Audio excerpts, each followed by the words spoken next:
finally give you guys a little rundown of the shop gym. So I use this gym pretty much every single day. I'll do pretty much every single muscle group with just these 3 pieces. Well, 3 to 4 pieces, I guess, but essentially the rack covers most of it, and then I have these 2 leg machines, and then I just recently got some of these adjustable dumbbells. So I'll give you guys a rundown of each piece and then go down through all the different attachments that I have as well. Ones that I use the most versus the ones that just kind of hang out on the wall. I can talk about the weights as well. And that's pretty much it, so we'll get into it. Alright, so before I get into the machines, actually, I'm talking about the floor here. So I have 9 horse stall mats that are all from Home Depot. And I prefer these Home Depot ones because the texture on them is more consistent versus the ones from Tractor Supply. They're all connected right now with carpet tape that obviously doesn't work that well. They move around a bit, but it's not that bad. I originally put them all together with mending plates, and those are holding up pretty well in these corners here and over there. The new ones here are the ones that have the carpet tape, and they come apart every once in a while. Not a huge deal, but highly recommend these. I'll link them below if they still have them in stock, but sometimes they go out of stock and I can't drop the links. So the first machine I have here in the gym is the GMWD leg extension leg curl, and this is their commercial one. I've had this for a few weeks now, and I really like it so far. The leg extensions are really good. The leg curl, I'm still kind of getting used to. Before this, I had the RitFit leg curl leg extension, and that one was incredible. I had that one for well over a year, and that one's pretty budget-friendly option. They're just not as well built and beefy as this one, I guess. And I just really don't like the leg curl in this one because my knees tend to get pushed in on the edge of the bench here, versus on the RitFit one, my knees would hang pretty well off the bench and it wouldn't be a problem. But your knees need to be in line with the fulcrum point here, and that pretty much lines you up right with the edge of this bench, and it'll just tend to push into my kneecaps, and I'm not a huge fan of that. So you can adjust the roller here, and then you can also obviously adjust for the position you want for lying leg curls. And then to go between leg curls and leg extensions, just this one pop pin. So you can adjust the back here to be closer or more back. I tend to have it more back so I can lean back more. Kind of gives you more stretch here. Another really good thing about this extension is the range of motion is perfect. So you can adjust this all the way back and push this all the way back, and you can get a good stretch. So most machines I feel like stop around here, so you don't get a really good stretch on leg extensions. So this has been really good for that. And the other really cool thing that you could do is this weight horn is adjustable, so you can put it all the way up in the front, in the middle, or towards the back here. And each one pretty much gives a different ratio. So all the way to the back feels a lot easier. All the way to the front feels a lot heavier. So you can almost do drop sets. Crank out your full set here on the end, and once you get fatigued, you can drop it to the middle, crank out another couple reps, then drop all the way to the back and crank out more reps until you're fully fatigued and you can push all the way to failure. So that's been really good on leg extensions. Another huge upgrade on this machine versus the RitFit one was the leg roller here is really solid. On the RitFit one, when you would load up quite a bit of weight, the outside would tend to push. Essentially, the leg roller on the RitFit one was pretty weak and would kind of be angled outwards more, pretty much. I don't really know how to describe it. I think there's a special term for it, but this one has a very minimal amount of that effect. So overall, I'd say I'm pretty happy with this machine. Still figuring out the leg curls, but I got a couple adjustments here that I've been messing with that have felt a lot better than when I initially started. So maybe it's just me that doesn't like the leg curls on this, but I'll figure it out. I'm gonna briefly talk about this bike before I get into this, but this bike is just some cheap Amazon bike. I will try and link it below if I could find it, but pretty much got it because it was the most minimal looking bike there is, without a bunch of colors, and I just kind of wanted it to be all black and very simple. And it's been pretty good so far. So I do cardio pretty much every day, 30 minutes a day, and it works pretty well for that, so moving on. So this is a Pendulum Squat from GMWD, and this has been a pretty fantastic addition to the gym. I was in between this and the Force USA Compact Leg Press, because it takes up about the same amount of space, But ultimately, it came down to this one because you have to add less weight versus on a compact leg press or a standard leg press, you would need to load up the weight quite a bit. But I didn't want to have to go buy a bunch of plates just for the leg press. So build quality, the thing's pretty good overall.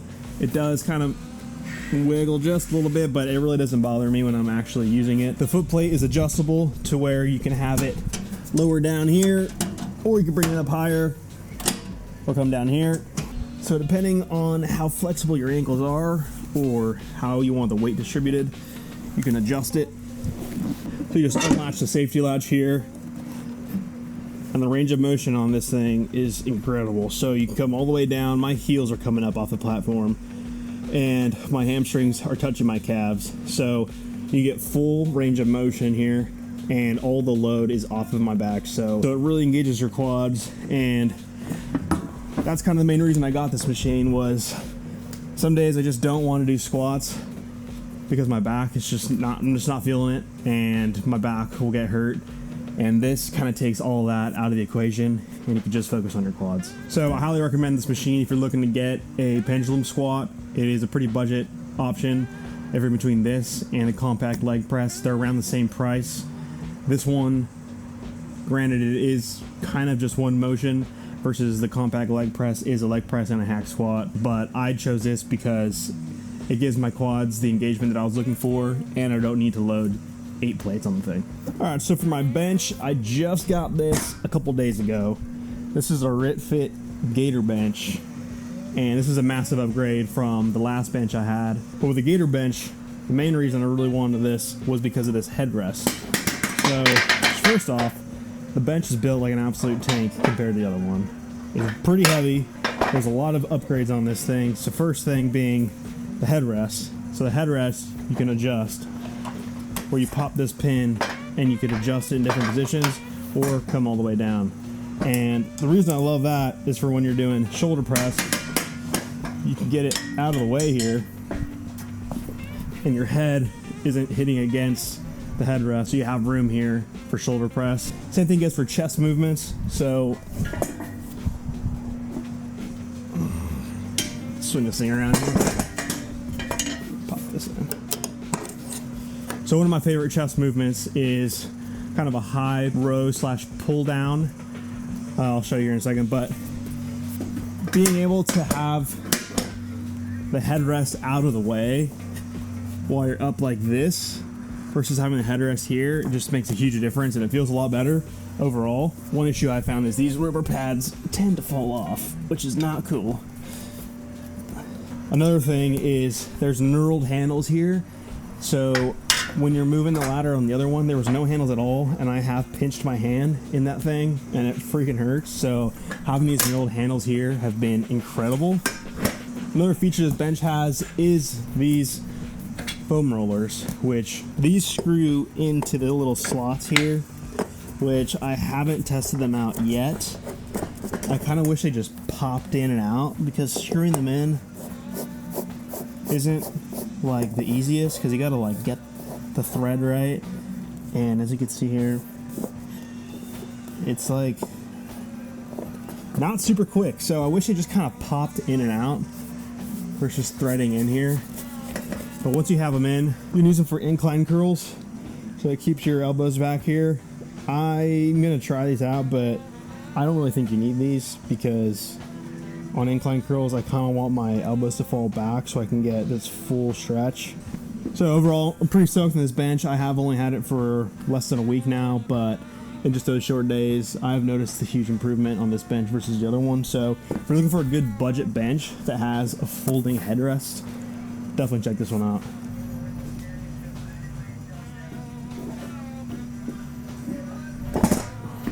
So moving on to the dumbbells here, I'm just gonna go ahead and pull these out.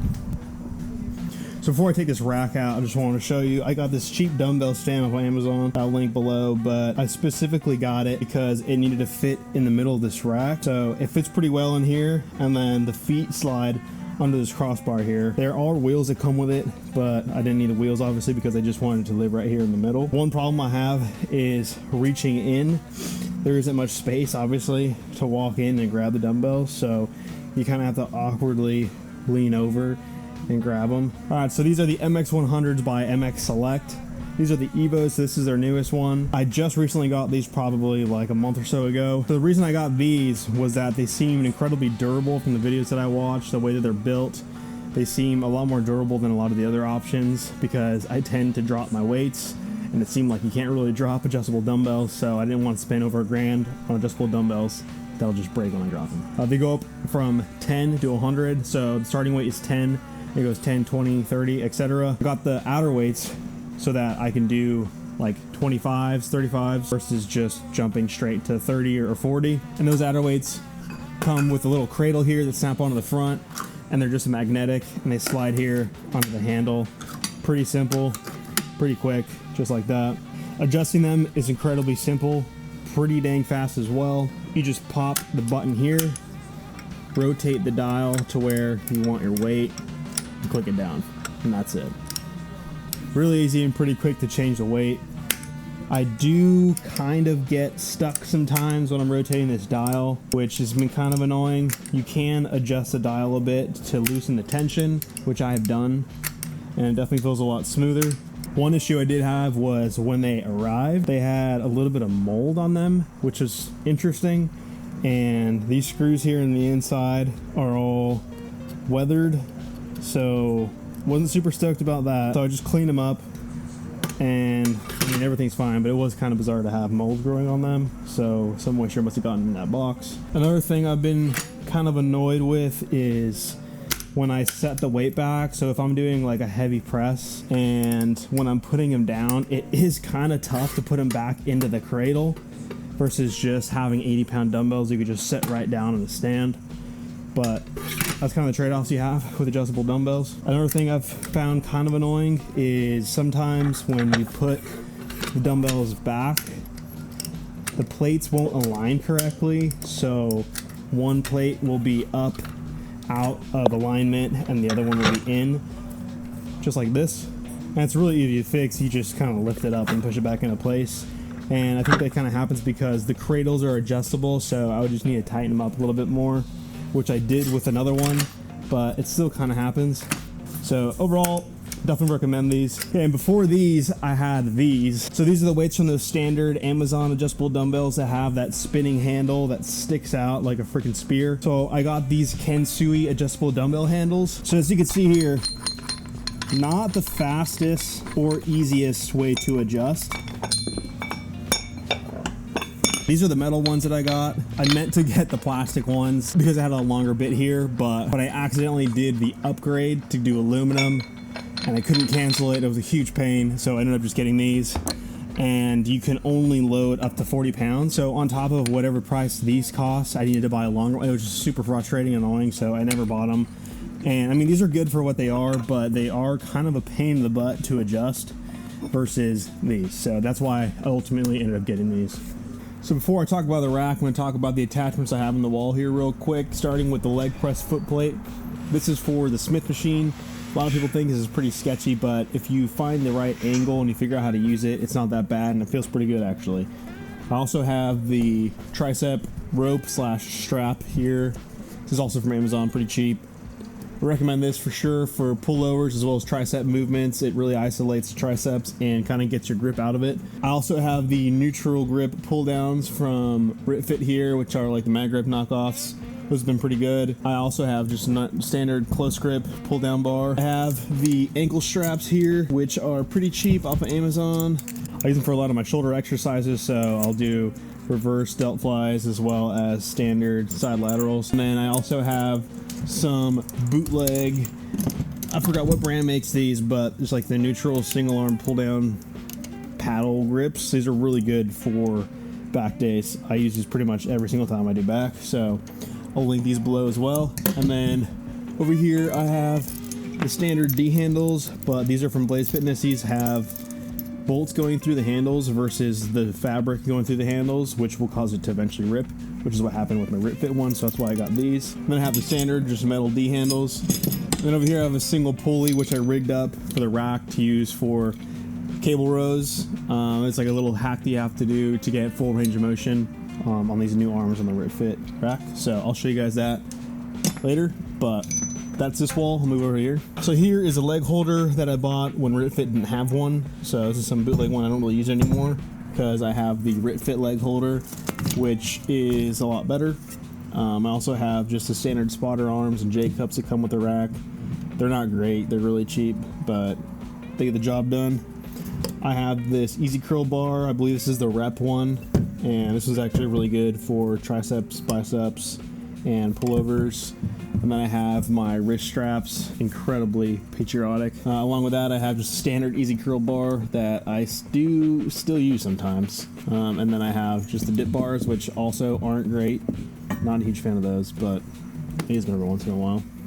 Over here I have my only barbell, which is a RitFit barbell, which is mounted on this little mount here that's drilled into the wall. I'll link that below. This is really nice. And then next to that, I have my plate holders that are drilled directly into the wall that hold all my plates.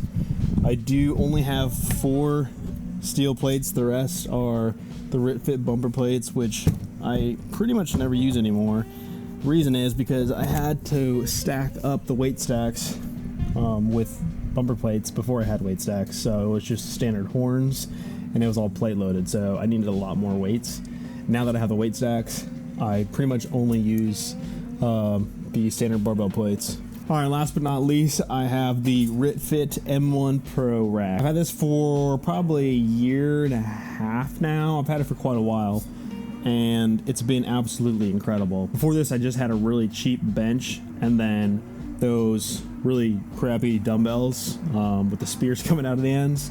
Ever since having this unlocked so many other opportunities and different movements, and I felt like I've grown so much over just the past year and a half since I've been working out very consistently every single day and learning how to do these specific bodybuilding movements that have built the physique that I have now, which is a lot better than it was before. I absolutely love this rack. I do have the articulating arms on this rack, which have been a huge upgrade as well. They allow for a lot of different movements, so you can rotate them in and out.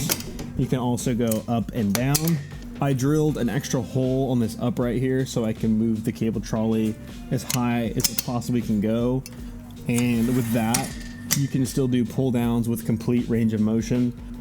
That was the one thing I was worried about, was I wouldn't be able to have a full stretch when putting these arms on, but there's plenty of room and a full range of motion with these. The one thing that would be different is the cable rows. So with it being this far off the rack now, that gives you a very limited range of motion. For cable rows, you gotta set up the leg holder here. Then you put on the single pulley here and bolt this through. So now that you have this pulley here, you can use this as your pull point versus going off of the arm. So then you run this extra cable through here, attach the cable to the arm here, and then move it all the way up. And then now your pull point is here. So that was the only problem that I had when installing these arms, and now that that is no longer a problem, these arms have been absolutely incredible.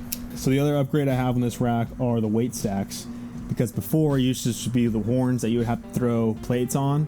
So I needed to stack this up quite a bit to do a lot of the movements, and it was just kind of a pain in the butt. It is a cheaper option if the weight stacks aren't in your budget. I could still go with the weight horns. It just kind of gets to be a pain in the butt to have to take them on and off. So having the weight stacks has been great. I wish they were heavier. They only go up to 132 pounds, which you only get half of that because this is a 2-to-1 ratio.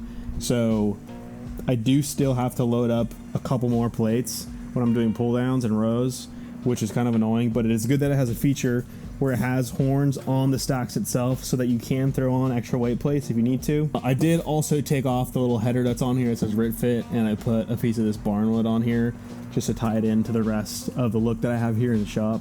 Also, the Smith machine on this thing is really smooth. I use it for most of my squatting. I rarely do free weight squats off the front.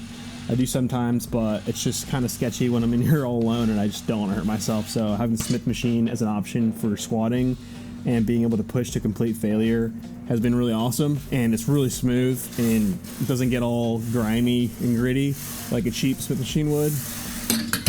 So if you're looking to build a home gym, I highly recommend getting a rack that has a functional trainer and weight stacks on it, because it's going to make your life so much better and unlock so many more movements versus just having a normal rack that you could just pretty much bench and squat off of. If you guys have any questions on anything, let me know down below. Would love to hear what you guys are putting together in your garage gym. It's currently 93 degrees in here, and it's time to do legs, so I'll catch you guys on the next one. Cheers.